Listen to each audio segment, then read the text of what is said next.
예, 시청자 여러분 안녕하십니까? 예, 오늘도 다시 돌아온 이런 약 어디 없나 시간입니다.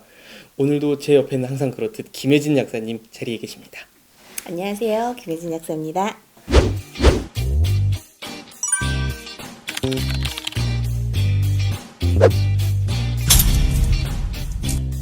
김 약사님 사회적 거리두기 운동에 현재 열심이시죠?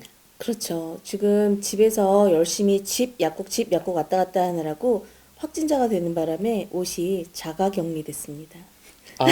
그렇군요. 아니요, 이런 경우들이 많죠. 저도 이제 최근에 자꾸 이렇게 포동포동 살이 오르다 보니 작년에 입었던 폴라티가 저의 목을 조르는 아, 예, 자살미수 사건이 있었습니다. 예, 이게 원래 봄이 되면은 이렇게 사람이 빠진다고 하는데 점점 살이 쪄서 큰일입니다. 예, 네. 그래도 큰일이죠. 건강한 게 최고겠죠. 지금 상황에선. 예, 사실 오늘 이렇게 좀 가벼운 분위기로 시작은 합니다만 오늘 들어온 이야기, 촬영일 기준 가장 최신의 이야기를 좀 하려고 합니다. 네. 예, 규제개혁위원회가 4월 24일 발표한 회의록 내용을 위주로 그리고 제네릭 그리고 약국이 할 수 있는 방향 혹은 약국이 했으면 하는 방향에 대한 이야기를 좀 해볼까 합니다. 방송을 보시는 분들께서는 상당수가 아실 거라고 생각이 듭니다. 예, 바로 1 플러스 3이라는 제도인데요. 국내에는 제네릭이 수도 없이 많지요. 그렇죠. 식약처가 지난 2019년에 발표한 내용이 있습니다. 제약협회 내 제약업계 CEO 간담회였는데요. 이때 제네릭을 최대 4개까지만 만들겠다라고 이야기를 한 겁니다. 그래서 1 플러스 3인데 왜 1 플러스 3이냐? 하나의 공장이 있으면 이 공장 안에서 가질 수 있는 자사의 제품이 한 가지, 그리고 위탁을 줄 수 있는 제품, 쉽게 말하면 OEM 제품이 3가지인 겁니다. 그래서 1 플러스 3인 거죠. 예를 들면 우진제약에서 가지고 있는 우진제약에 우진정이 하나 있는 거고 A제약, B제약, C제약까지만 위탁을 줄 수 있는 규정입니다. 이 규정을 만들려고 식약처가 굉장히 많은 노력을 기울였습니다. 2019년 2월부터 시작해서 4월 달에 이제 행정예고를 했고 실제로 이제 규제개혁위원회까지 통과하는 기간이 1년이 걸렸습니다. 그런데 규제개혁위원회에서 4월 10일 회의를 통해서 나온 결론이 1 플러스 3은 다시 철회를 해달라라는 철회 권고였습니다. 이게 왜 중요하냐면 사실 이런 약 어디 없나 해서 되게 오랜만에 하는 되게 전문적인 약 그렇죠. 얘기인데요. 사실 약국에는 엄청난 수의 제네릭이 있고 처방을 받을 때마다 의원의 패턴이나 이런 처방의 수준에 따라서 이런저런 제약사의 제품을 사용하게 됩니다.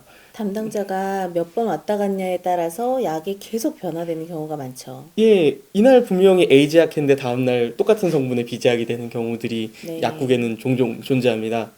그렇기 때문에 제약업계에서도 스스로 양질의 제네릭을 만들 수 있도록 그리고 자신이 책임감을 가지고 제네릭을 만들 수 있도록 1 플러스 3이라는 제도를 운행하려고 했는데요.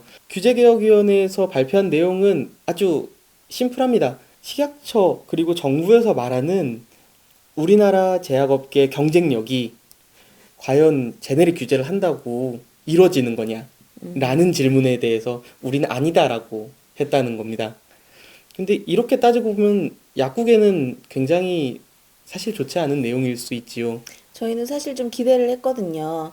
다들 약사님들도 아시다시피 이런 제약, 어디 제약에서 나오는 똑같은 성분의 약이 있는데 결국에 제조사를 살펴보면은 다 우진 제약에서 예, 만드는 그런 경우들이 있죠. 그런 게 너무너무 많아요. 저희 약장에도 같은 성분의 약이 벌써 한 9가지, 10가지가 있고 그 중에 반수는 똑같은 곳에서 나오는, 똑같은 공장에서 나오는 그렇지만 다른 라벨만 가지고 있는 그런 제품들이 굉장히 많거든요. 이런 게 좀 정리가 되고 깔끔해져서 아, 드디어 우리 약장도 내가 이제 약을 꺼낼 때 쓰러지지 않고 좀 심플하게 몇 가지만 올려놓고 쓸 수 있겠구나라고 기대를 좀 했었는데 좀 아쉬운 점이 있습니다. 예, 이 얘기는 아마 작년에도 들으셨던 적이 있으실 겁니다. 그래서 작년에 식약처가 추진을 할 당시에 저희가 이제 김 약사님과 이야기를 했던 부분이었는데요. 지금 나와 있는 제품까지는 어쩔 수 없다 쳐도 그쵸, 향후 예. 나올 제품들이 있지 않습니까? 대표적으로 어떤 성분, 어떤 성분들이 나오면 특허가 속된 말로 풀리면 그쵸. 그때부터는 수십 개, 수백 개가 이어지는 경우들. 특히 만들기 쉽고 합성 과정에서 저렴한 제품들은 위탁을 통해서 수십 개씩 나오는 경우가 있는데 향후 약국에서 생길 수 있는 문제의 가능성이 여전히 상존해 있다는 점에서 약국 입장에서 사실 좋은 내용은 아닙니다. 네, 지난번에 발사르탄이랑 라니티딘 사태에서 저희들이 이미 온 국민이 확인을 했거든요. 같은 성분인데 너무 많은 약이 있다. 너무 많은 제약사에서 똑같은 약을 똑같이 찍어내고 있어서 그거를 다 걸러내고 그다음에 솎아내고 하는 게 굉장히 어려웠어요. 거기서 이제 정부 쪽에서도 뭔가 제네릭에 문제가 있지 않나라는 인식을 좀 더 심각하게 했던 거라고 생각을 했거든요. 예, 그 제네릭의 단순히 품질 문제만 가지고 사실 평가할 수 있는 문제도 아니고요. 발사르탄 같은 경우는 원료의약품이 문제가 그쵸. 됐습니다만 단순히 원료의약품의 문제나 품질뿐만 아니고 이건 결국 유통질서랑도 관련이 있거든요. 네. 수십 개, 수백 개가 생기면 자연스럽게 과열 경쟁이 이어지는 것은 어쩔 수 없는 어느 업계나 유지되는 그런 사항들입니다. 그런 관점에서 사실 약국은 아쉬운 마음을 조금은 금할 수 없는 상황이 됐는데요. 이번에 어쩔 수 없이 1 플러스 3은 실패했습니다만은 아직까지 남아있는 대책들은 많습니다. 사실 약사사회에서 원하는 거는 1 플러스 3 같은 제네릭 규제 정책과 동시에 성분명에 대한 얘기를 항상 하고 있거든요. 그렇죠. 계속 들으셨을 거예요. 성분명 처방에 대해서 많이 주장을 하고 있는데 또 이러한 성분명 처방이 어렵다면 이제 국제일반명이라고 하죠. INN으로 통일화가 되기만이라도 좀 한다면 좀 나아지지 않을까. 그래서 이런 제네릭이 너무 이제 확장되거나 난립하는 거를 막기 위해서 좀 규제를 할 수 있는 하나의 제도가 아까 말씀하신 1 플러스 3이 첫 번째 제안이었는데 그게 지금 안 된다고 한다면 그 다음으로는 뭐 성분명까지 되면 좋겠지만 안 된다면 국제 일반명이라도 돼서 이제 뭔가 제네릭 간의 어떤 이제 서로의 경쟁이나 격차를 통해서 너무 이제 낙후된 제네릭은 스스로 도태될 수 있는 그런 상황과 분위기를 만들면은 좀 어떨까라는 생각을 하기도 해요.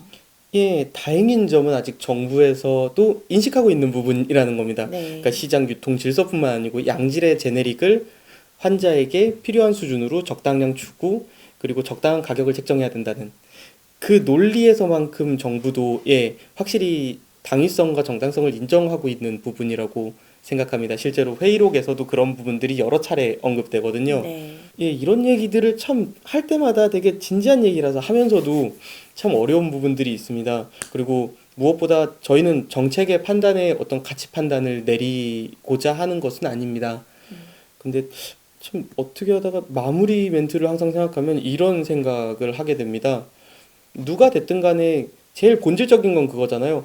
좋은 약을 주는 거, 좋은 약을 먹는 거, 그리고 반대로 약을 지도하고 판매하는 약사 입장에서는 정당한 수준의, 적당한 수준의, 그리고 바른 약을 주는 걸 원하는 건 아닙니까? 그쵸. 저희들은 믿을 수 있는 제품을 드리고 싶은 거죠. 저희들이 사실 그 약에 대해서 전 실험을 약국에서 할 수는 없잖아요. 그래서 어떤 시험 성적서나 결과지를 우리가 믿고 좀 안전하고 확실한 제품이라고 느꼈을 때 소비자에게 건네드리고 싶은 그런 마음이 있는 거죠.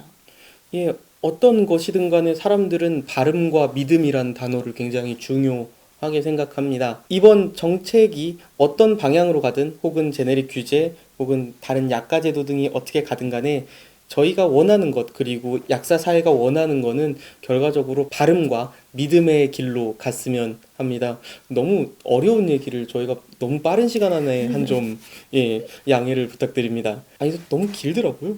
이게. 그렇죠. 파고들면은 굉장히 긴 얘기인데 오늘의 그래도 가장 큰 의의는 드디어 저희가 마스크 얘기를 안 했다는 거죠. 예, 마스크 얘기 안 했습니다. 진짜로 안 했어요. 예, 마스크가 참 안정화가 되고 있어서 다행입니다. 참 그 2장 구하기도 참 어려웠고, 이제는 3장을 살 수 있을 만큼 넉넉한 상황이 되었습니다. 그만큼 이 사회의 이 개신, 그리고 우리 국민, 그리고 마스크를 직접 이제 고생하면서 팔아주신 약사분들, 그리고 코로나 퇴치를 위해 힘써주시는 의료진분들, 모든 국민의 덕분이라고 생각합니다. 이런 약 어디 없나는 여기까지입니다. 예, 앞으로는 마스크 얘기 안 했으면 좋겠습니다. 저도요. 다음 시간에도 마스크 없는 이야기로 찾아뵙겠습니다. 시청해주셔서 감사드립니다.